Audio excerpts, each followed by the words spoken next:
Team India captain Rohit శర్మకు ప్రస్తుతం ప్రపంచవ్యాప్తంగా భారీ ఫ్యాన్ బేస్ ఉంది. ప్రపంచంలో ఎక్కడికి వెళ్ళినా అతన్ని చూసేందుకు, అతని ఫోటోగ్రాఫ్ల కోసం అభిమానులు ఎగబడుతుంటారు. అయితే ఇదంతా రోహిత్ ఒక స్టార్ క్రికెటర్గా ఎదిగిన తర్వాత జరుగుతున్నవి. కానీ రోహిత్ కెరియర్ స్టార్టింగ్లో ఎన్నో ఒడిదుడుకులు ఎదుర్కొన్నాడు.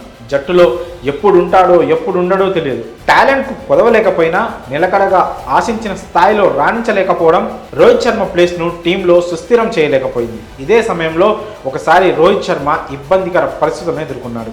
మన ఇండియన్ క్రికెట్ అభిమానులే రోహిత్ శర్మను పచ్చి బూతులు తిట్టిన సందర్భం అది. ఆ విషయాన్ని టీమిండియా మాజీ క్రికెటర్ ప్రవీణ్ కుమార్ తాజాగా వెల్లడించాడు. ఆ గొడవ సమయంలో ప్రవీణ్ కుమార్ రోహిత్ శర్మకు మద్దతుగా నిలిచాడు. అకారణంగా రోహిత్ శర్మపై బూతులతో రెచ్చిపోతున్న వారిపై వికెట్ తీసుకుని గొడవకు వెళ్ళాడు ప్రవీణ్ కుమార్.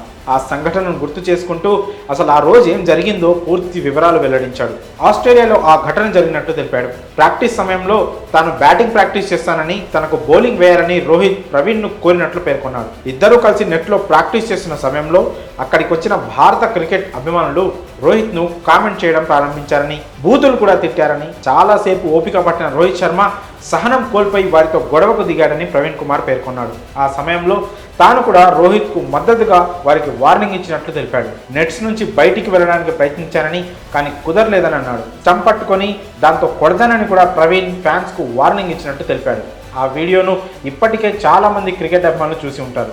అప్పటికీ ఇంకా రోహిత్ శర్మ అంత పెద్ద ప్లేయర్ కాదు. టీమిండియాలో తన స్థానాన్ని సుస్థిరం చేసుకోవడానికి ప్రయత్నిస్తున్నాడు. అలాంటి తరుణంలో ఒక యంగ్ ప్లేయర్కు ప్రవీణ్ కుమార్ మద్దతుగా నిలిచి ఫ్యాన్స్తో గొడవకు దిగడంపై మీ అభిప్రాయాలను కామెంట్స్ రూపంలో తెలియజేయండి.